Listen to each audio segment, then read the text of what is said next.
Hey, I'm Andy, and welcome to Rock, Roll, and Red Plaid.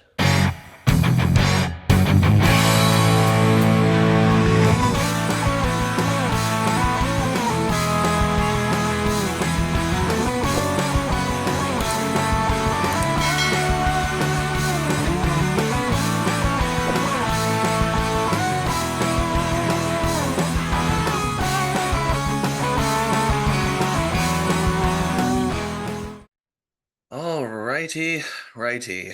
The Rock, Roll, and Red Plaid podcast. Here we are. The tables have turned. I have been on his podcast, and now he is returning the favor. Thank you. Welcome here, John Leahy. Thank you for joining us. Andy, it's a great pleasure to be with you here tonight. I enjoyed having you on my cast, and thrilled that I'm able to join you here tonight. First of all, the voice. It's like I feel like I got to step up the game here. I really gotta I gotta get working here. I mean, the voice perfect for broadcasting. I guess that was really kind of my first question. Is like, what was your first step into broadcasting? Getting into it when first off. Yeah, well, really, there were two parts to it. First was my obsession with it from a very young age. I knew at a very young age that I wanted to do this.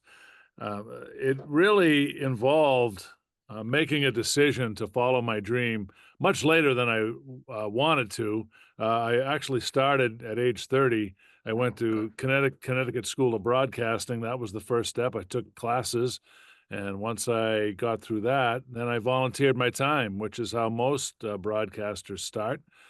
I went to the cable company in my hometown, which at that time was Stoughton, Mass, Mhm. and I volunteered my time. I said, "Hey, I'd like to do play-by-play, and I know you're not going to pay me, but I need the experience." So that lasted 10 years, and from that point on, it was a case of networking, finding where the next opportunity was, and think of it as a ladder. You just go up the rung one step at a time, and here we are as I get ready for my 30th year in broadcasting this year. Wow, congratulations. Thank you. Very much so. I know our mutual friend Arlen Shostak had put us together for this, so thanks to him for that, for sure. I, Yes. I know he does predominantly the video side of it, and I was wondering the question: how do broadcasters and video directors how would they work together to make a presentation really as good as possible? Well, first, I have to agree that Arlen is the best. He his attention to detail is amazing, and it really all starts with him in terms of a television video production. Arlen and people like him are responsible for taking a look at what the project is going to need, what the type of project you're dealing with, and from that point on, you take a look and see what pieces of the puzzle you'll need to make a successful broadcast. Now, announcers are obviously a big part of it. So, knowing that it's a television medium, it allows me to understand what he needs from me. And I just have to tailor my play by play to that video medium. And I have to remember that when you're on television, less is more. You don't have to be as descriptive on television because you have the picture to help you. So, Sure. it when I work together with Arlen, we sit down and we have some meetings and we discuss what we're going to be doing, and it gives us both a chance to prepare ahead of time. And we've done so many shoots together that we know what to expect from each other, and it usually goes off pretty well. Yeah, he's done some on a smaller scale for like open mics and stuff I've done for shows, and he showed up with this like I call it a Spielberg camera. It was this big thing. I'll see if I can find that photo to superimpose it because it was. I'm like, he's like, oh yeah, I'll shoot something. He's like so casual about it, and then I'm just like, oh, this is the kind of thing we're getting into. Yeah, Arlen does not skimp on equipment. Oh my goodness.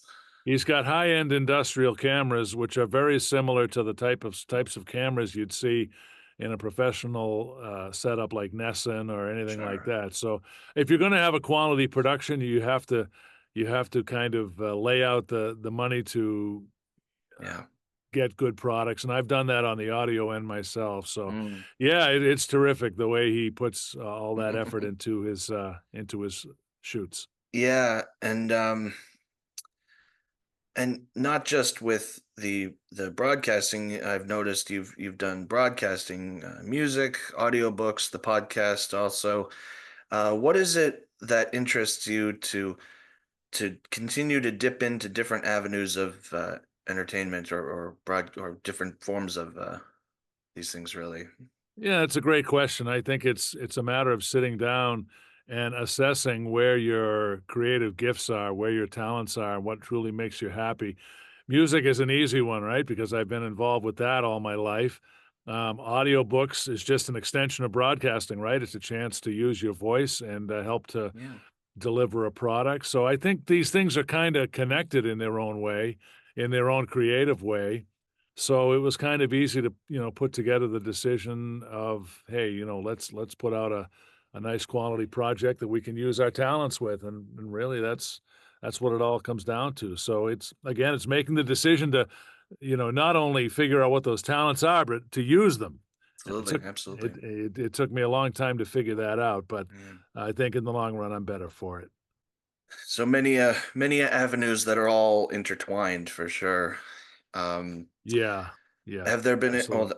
I mean, there must have been by now so any particular highlights in any parts of your career that really stand out, and when you think about them, you just go, "That was the one there," or more than one if you care to divulge, please do.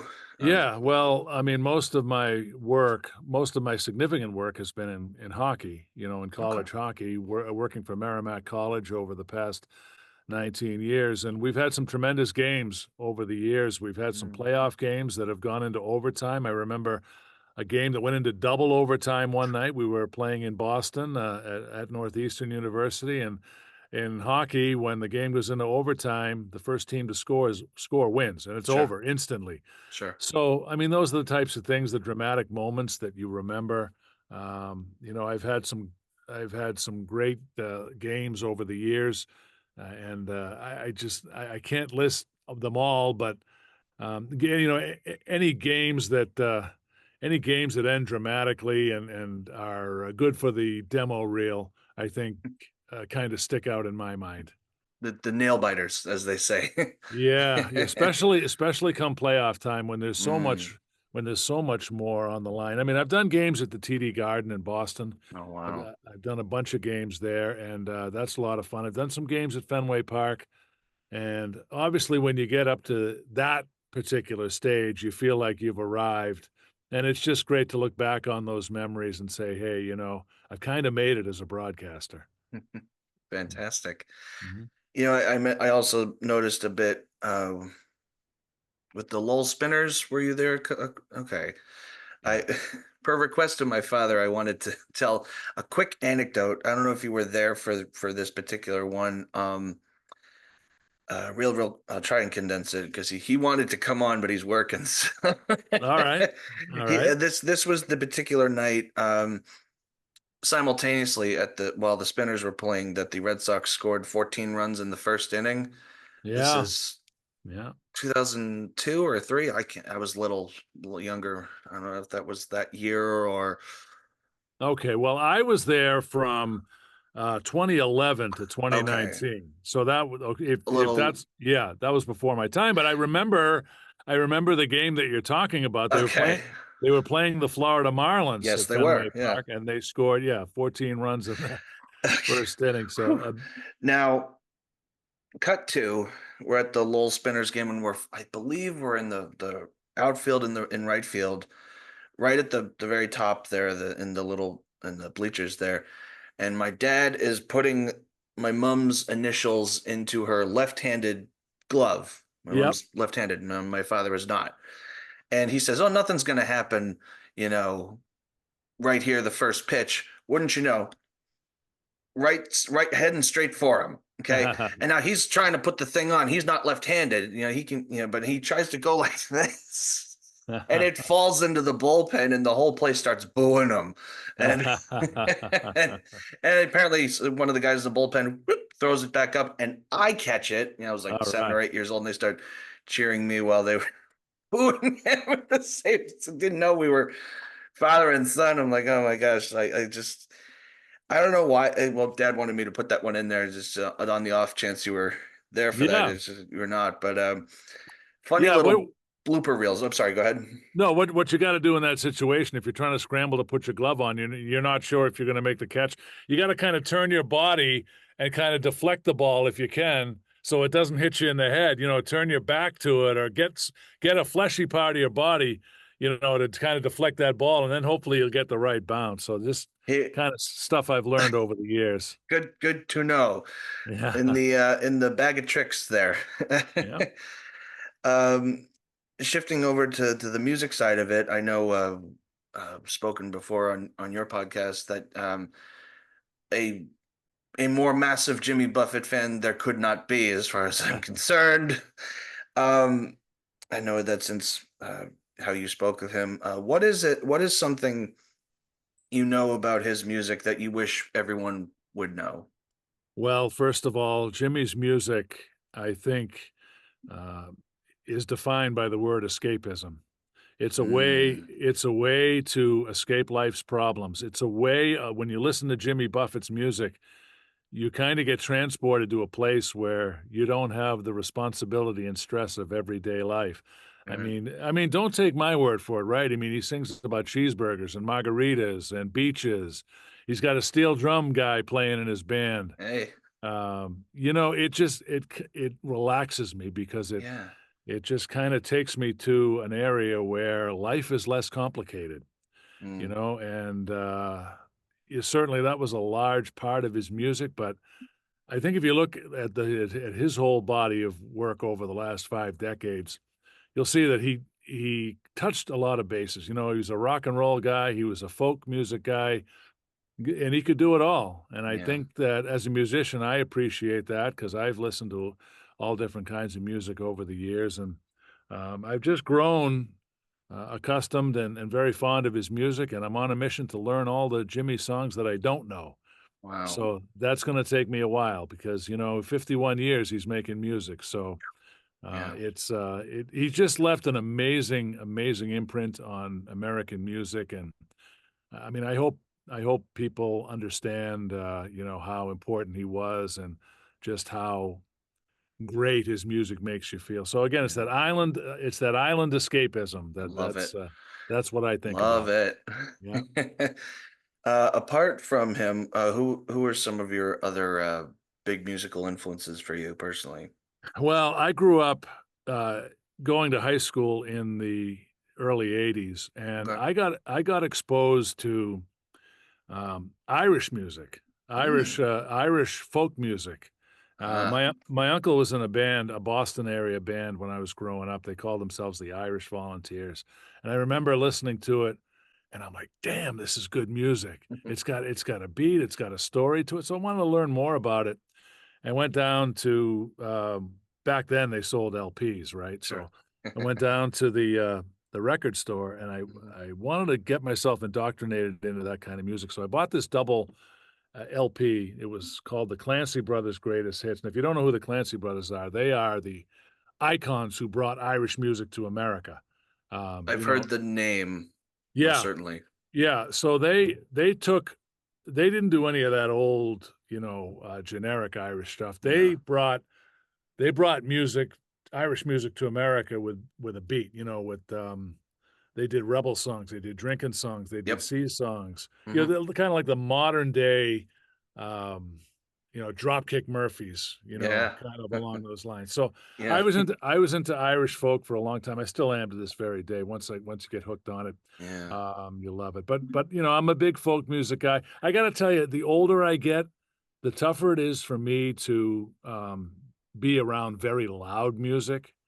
I went to an open mic last Wednesday, in fact, in New Hampshire, and I was the Hmm. last one up on stage. So I watched a lot of bands acts that came up before me, and there was just the guitars were so loud, and I was sitting in front, and um, I went through that phase. I was in rock bands in high school, but Sure. um, as I'm getting older, I'm kind of mellowing more, but I guess Irish folk is where it all started. I like folk music. I like Mm.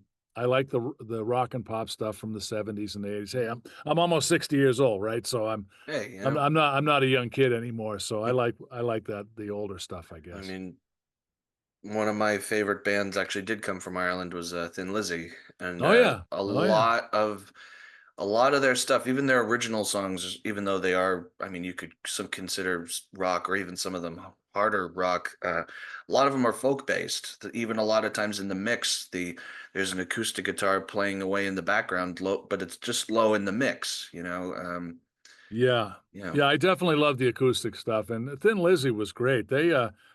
One of their big songs was "Whiskey in the Jar," and it was which staple. You know, yeah, which they picked up from. There were a lot of Irish bands that covered that song. hmm The Dubliners were probably the most important. right? Um, Yeah, but yeah, I mean, Irish music has brought a lot to the American music scene yeah, culturally. So I still love that stuff to this yeah. day. Tommy Makem was another big guy Yep. in the mix. He sang with the Clancys, and hmm after they broke up, I went to see Tommy lots of times. His sons are very talented as well. mm So I still enjoy that kind of music. Yeah, I think I mentioned this on your podcast also that I almost take it personally that Thin Lizzy isn't almost a household name with your Led Zeppelins and your Alice Coopers or over here or in America anyhow, because there is a correct me if I'm wrong on the height or diameter, but there's like a 8 to 10 foot bronze statue of Phil Lynott from Thin Lizzy in the middle of Dublin, along with Yeah. James Joyce and Oscar Wilde. Yeah. What does that tell you? Yeah, no, it doesn't surprise me. They were important influences on certainly Irish music, and then they brought that rock element to it, so a lot of people really enjoyed it, and, I know that, I'm appreciative of the stuff they did. Is there a person in music or broadcasting that you would like to work or collaborate with? Wow, that's a tough one. Broadcasting wise, I've met some significant people in the industry. I met, Mhm. Jack Edwards, who Okay. recently stepped down as the voice Right, of the Bruins. right. I've met Bob Lobel. He was a great influence on me. Um, I think, if we're talking about famous sportscasters, I'm a big fan of Kenny Albert, who is the son of Marv Albert. And Kenny works for Fox. He works for the MSG networks. He's done every sport known to man. He just did the Olympics Oh recently. wow. I had a chance to read his book. It's a fascinating book. I've had Kenny on my podcast, Cool. so that would be an honor to work with him. Chuck Hayton is another guy that I've had on my podcast. He used to be the radio voice of the Hartford Whalers. Mhm. Chuck is a very great guy. He's a storyteller. I've had a chance to talk with him several times, and I'd like to meet him at some point. I think he is retired. I'm not sure if he's going to get back into it. But if you're Mm. asking me who I would have liked to work with, I guess Chuck would be the guy, and then Kenny right now. In terms of music, I like to think of myself as flexible. I like to think of myself as being open to playing with anybody. That's what Mm. music is supposed to be, right? It's a way to get Absolutely. the way to get people together. So Yeah. if it's if it's if it's a style of music that I like and someone else likes it, hey, let's just play. I've done Irish sessions before; those are fun. I Oh did my one. goodness. I did one down in Savannah, Georgia, Oh, several okay. several years ago. You wouldn't think of Savannah, Georgia, as being a big Irish community, but they are. There They you have the go. Hey. they have the biggest St. Patrick's Day parade in the country. Really? Yeah, Wow. it even eclipses the one up here in Boston, but, Wow. yeah, but this particular night, we went into a bar called Kevin Barry's, hmm and they have sessions there on Sundays. Now, what a session is it's a bunch of musicians who sit around a table, and you play, and there's beer, Sure. and, of course, Naturally. and, you take turns picking songs, and you Right. just play along with each other. And Yeah. I think that's one of the most fascinating, aspects of music that I've ever been a part of, so, Yeah. yeah, with the music, I'm flexible. Yeah. That's the way my dad taught me, that's the way I'm gonna continue Absolutely. to do it. Yeah. Yeah. Fantastic. I mean, I was just going back because I ask every guest I have that usually who they want to collab with, and it's funny because sometimes I'll chime in just to because if they're struggling, I'll get it started. One of the first episodes I did, I named that I wanted to do a song with Billy Sheehan, and I just did. A Yeah, year later, that's I'm like, I awesome. could not have predicted that. Yeah, that's a dream come true, Oh right? my I mean, gosh, like I just never. It was just one of those things. It's like maybe it's because I said it. Who yeah. knows? I said it out loud. Put a I would have documentation. yeah. Good. I would have loved to play alongside Tom Petty when he was alive Oh, oh my because, gosh. Tom Petty, I found out long after he passed away, was a pretty damn good ukulele player. Really? Yeah, That doesn't surprise me though. and he put out a songbook of his songs on ukulele, and, I have it in my music box. But there's one song that he wrote that I actually learned from Jimmy Buffett, and it's called Wildflowers. I don't know if you're Hmm. familiar with it, Yep. but, I always had this fantasy of, playing with Tom up on stage and me playing the ukulele to that song. So, Awesome. I've never heard a ukulele version of it. Maybe Mm, I'm the first person who's ever done it, but, it's great. Tom Petty was just one of the greatest of uh, all time, and I can't believe he's not with us uh, anymore. the brilliance and simplicity is what I always said. His songs weren't these crafted, crazy pieces. They were sometimes 4 or 5 chord songs, but they worked, and he made it. It was the brilliance and the simplicity. He made it. It was just. It just worked. Love Tom. Love Tom. Still do. I still Yeah, do. and Tom and Jimmy were close friends, Oh wow. and, Jimmy, played he played Wildflowers on one of his live albums, and that's where I learned it. I didn't even know the song existed Hmm, before I learned it from Jimmy. fantastic. So, I picked up the ukulele and I learned how to play it there, and, it's a part of my repertoire. And another great story about the ukulele was Paul McCartney, many years ago, well, I don't know how many years ago, I wanna say many years ago, but he did a, double CD called Live in the US, Okay. and, he did a song on ukulele called, well, Something, the Beatles song Something, which George Sure. Harrison wrote, Sure. and he let everybody know that George was a very good ukulele player. So, I heard Paul do a version of that song on the uke, and I was blown away. I said, "Man, I gotta learn how to do this." Yeah. So now, whenever I'm out, I play that song on the uke, and, Fantastic. it's, how can you go wrong with the Beatles, right? I No, mean, yeah.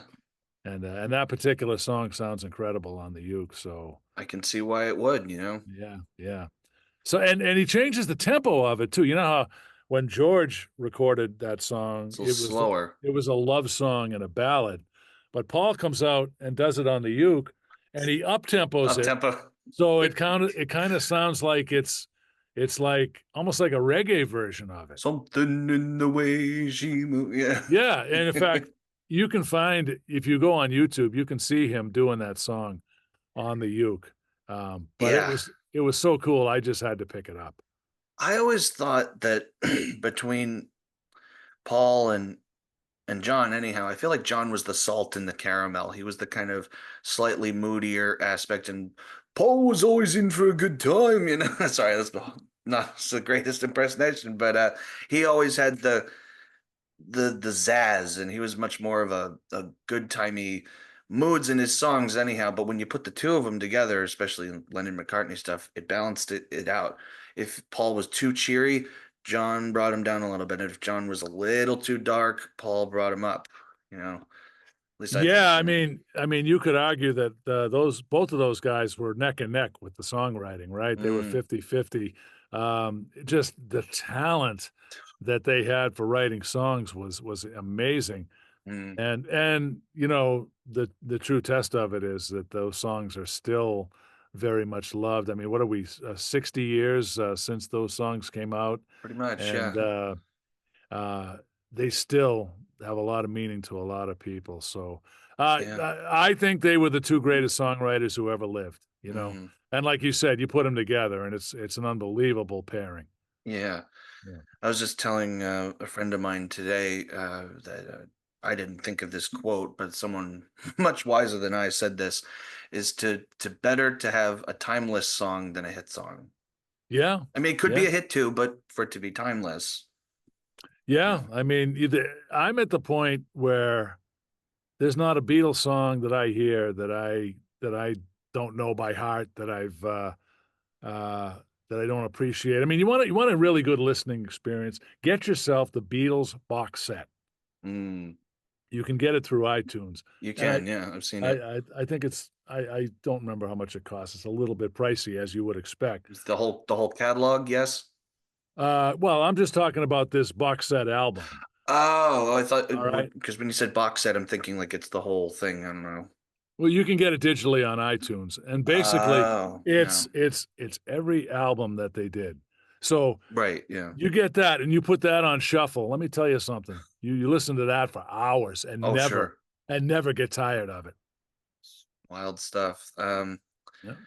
From your workings in broadcasting and also musical performances, are there any what I call nightmare situations that have happened over the years? Maybe ones that could have wound up either being funny in hindsight or even a maybe learning experience? Couple of times at Merrimack, we had in the middle of a game, we had the fire alarm go off. Oh, Remember, no we were fun. the first time it happened was a regular season game. We were playing Vermont, and some kid tripped the fire alarm in the lobby. So they had to stop the game, evacuate the arena. We had to pause the broadcast. The fire department's in the arena.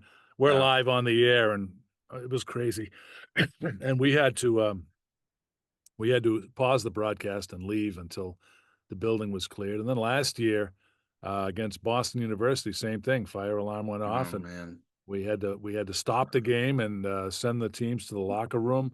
I've seen some really crazy things over the years. Mm. As far as nightmare situations, really can't think of a whole lot because I'm able to handle really whatever happens. You know, I mean, unless there's God forbid a gunman in the arena or a Well, stadium. no, I don't mean You that know, really. No. yeah, but Yeah.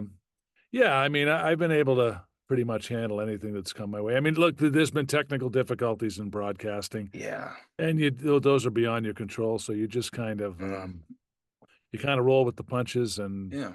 you know, we have more good days than bad days when we're broadcasting. Let me Right put it to on. you that way. Yeah, Well, it's like, it's funny you mentioned the fire alarm thing, and then you also going back to what you're saying about the volume of shows. I remember this wasn't necessarily a nightmare situation. Is like you said, the things you learn, they're just learning experiences, I guess, even if they're tech glitches. Somebody tripped the fire alarm at a concert I went to at Hampton Beach Casino yeah, in New yeah. Hampshire.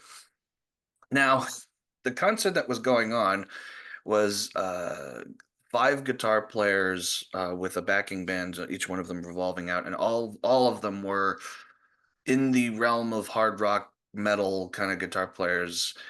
Now, the funny thing was, they had the whole stage set up. You've probably been to Hampton Casino before. You've seen it there and how the stage setup is there, and you had the lights and everything going. And we just saw these additional lights. It was so loud in there that we could not hear the Wow, and wow. there was one particular guitar player who was playing an eight-string guitar. For those who are unaware, most guitars carry six. So he had two additional lower strings. That thing thumped in the room.